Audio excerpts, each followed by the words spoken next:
Hello my dear students, आज करेंगे हम क्लास 8 की सामाजिक विज्ञान की वर्कशीट नंबर बच्चों 12। और आज हमारी डेट क्या है बच्चों 1। और विद्यार्थी के नाम में आप अपना नाम लिख देंगे और कक्षा अध्यापक के नाम में आप अपने टीचर का। ठीक है बच्चों, नीचे बढ़ते हैं। आज हम पढ़ेंगे पाठ 7 हास्यकरण की समझ। ठीक है, तो पढ़ते हैं बच्चों अल्पसंख्यक और हास्यकरण। तो पहला पढ़ते हैं पॉइंट बच्चों, मौलिक अधिकारों के जरिए हमारा संविधान धार्मिक और भाषाई अल्पसंख्यकों को सुरक्षा प्रदान करता है। ठीक है, सेकंड पॉइंट पढ़ते हैं। सेकंड क्या है बच्चों हमारा, अल्पसंख्यक शब्द आमतौर पर ऐसे समुदायों के लिए इस्तेमाल किया जाता है जो संख्या की दृष्टि से बाकी आबादी के मुकाबले बहुत कम है। लेकिन यह अवधारणा केवल संख्या के सवाल तक ही सीमित नहीं है। इसमें न केवल सत्ता और संसाधनों तक पहुँच जैसे मुद्दे जुड़े हुए हैं, बल्कि इसके सामाजिक व सांस्कृतिक आयाम भी होते हैं।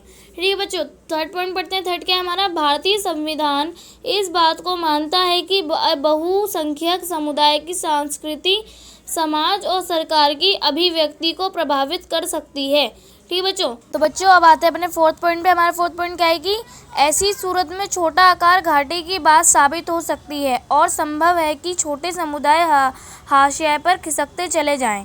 ठीक है बच्चों, अब फिफ्थ पॉइंट क्या हमारा, ऐसे में अल्पसंख्यक समुदायों को बहुसंख्यक समुदाय के सांस्कृतिक वर्चस्व की आशंका से बचाने के लिए सुरक्षात्मक प्रावधानों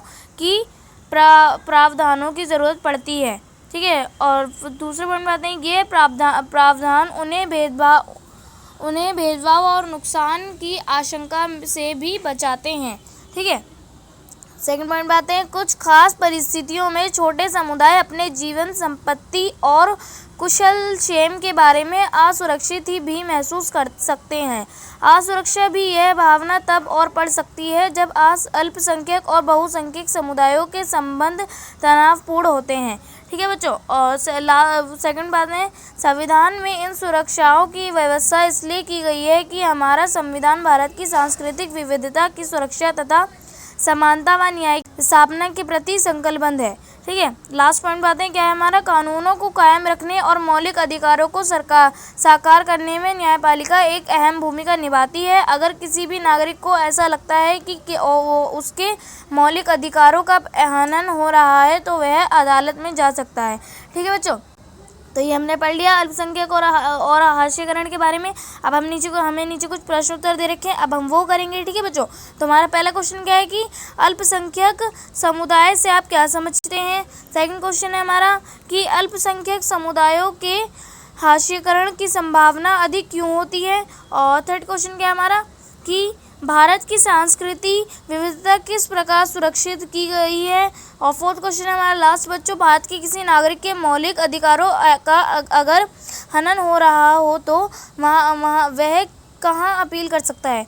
तो चलिए बच्चों अब इनको उत्तर कर लेते हैं। तो हमारा पहला क्वेश्चन क्या था कि अल्पसंख्यक समुदाय से आप क्या समझते हैं। तो आप इसका उत्तर क्या लिखेंगे बच्चों, जो समुदाय संख्या की दृष्टि से बाकी आबादी के मुकाबले बहुत कम है उन्हें अल्पसंख्यक समुदाय कहा जाता है।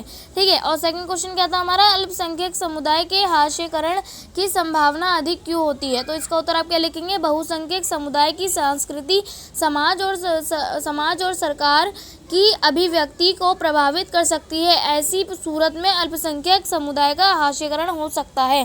ठीक है, और क्वेश्चन नंबर 3 पे आते हैं बच्चों, भारत की सांस्कृतिक विविधता किस प्रकार सुरक्षित की गई है।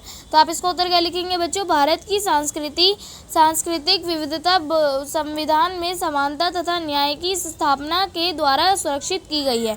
ठीक है, फोर्थ क्वेश्चन पे आते हैं बच्चों, भारत के किसी नागरिक के मौलिक अधिकारों का अगर हनन हो रहा हो तो वह कहाँ अपील कर सकता है। तो आप इसका उत्तर क्या लिखेंगे बच्चों, भारत के किसी नागरिक के मौलिक अधिकारों का हनन होने पर वह सर्वोच्च न्यायालय में अपील कर सकता है।